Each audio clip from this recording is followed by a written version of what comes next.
Ratner. So this is one of our tigers, Ratner. And we do have Keleboo herd torta in here as well. Good girl.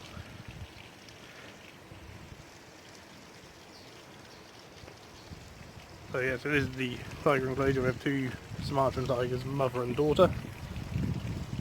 And again, actually with the cats we have to be sort of very careful with.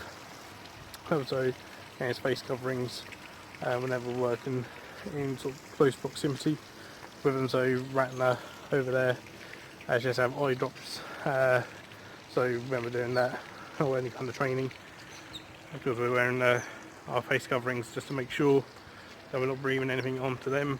And that's because there were some reports from Bronx Zoo in America of their tigers actually managing to get COVID.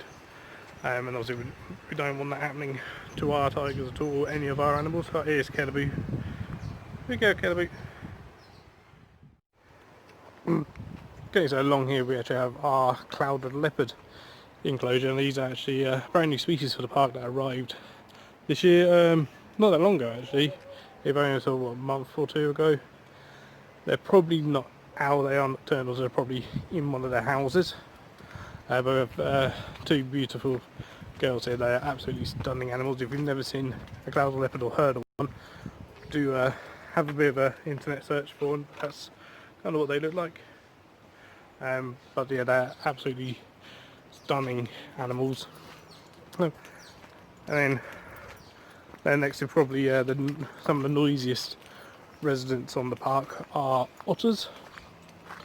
So you may be able to hear them already, but as soon as we get near and a bit nearer to where they actually are within this enclosure, they'll probably start screaming.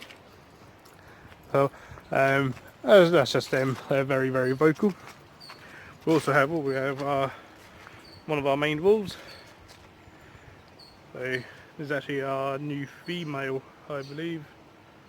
I'm not entirely sure of her name. Again, she's actually a very recent arrival. So although we're now in another lockdown, in between we was able to get some new species and new individuals in as part of breeding programs, as part of IAZA, which is the European Association of Zoos and Aquaria, which we are part of. So, and we even had some new arrivals just the other day as well. So here we have our otters. Oh yeah, it's been quiet for once. So often these guys are very, very noisy, aren't you? So, but this is actually them being fairly quiet, which is quite nice. So we have a nice little family of otters here at the park.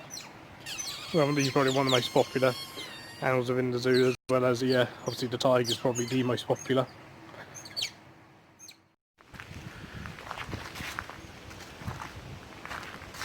So yeah, so it's quite weird walking around with and not really seeing anyone walking around at all. And even us as keepers, we're keeping obviously our sort of contact down to a minimum, so where possible we're not really seeing each other. We're trying to keep just a radio contact.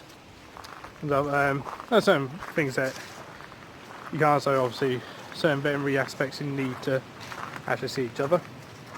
Well, as we go here, we have one of our Scottish wildcats. Here we have a pair of these guys. And these, along with so many of the animals, is one of the reasons that zoos, wildlife parks, safari parks, aquariums are so important for conservation. Without us, we cannot conserve species like this. This is a native species that should live wild in Scotland, but there's really not many, or perhaps none, left in the wild.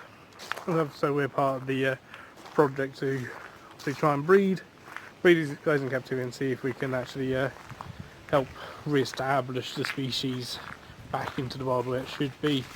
Well, and every zoo is trying to do this, so us here at Shepreth, as well as people like Lakeland Wildlife Oasis, Chester Zoo, Blackpool Zoo, Newquay, Paynton, Colchester, Paradise. We've got our Genets. Now we're all part of one big family which is called BIAZA, which is the British and Irish Association of Zoos and Aquaria.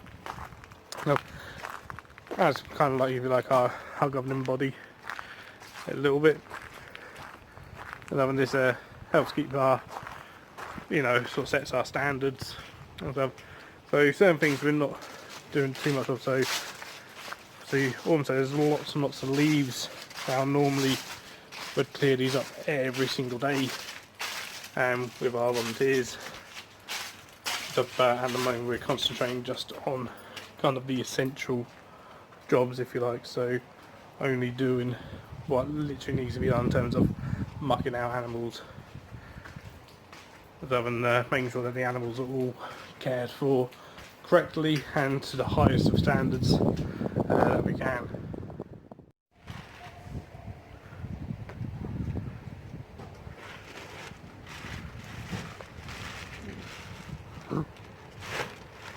So this is one of the sort of big jobs that we have to do every day, which is the muck run. So very exciting part of the day for every zookeeper. Yeah.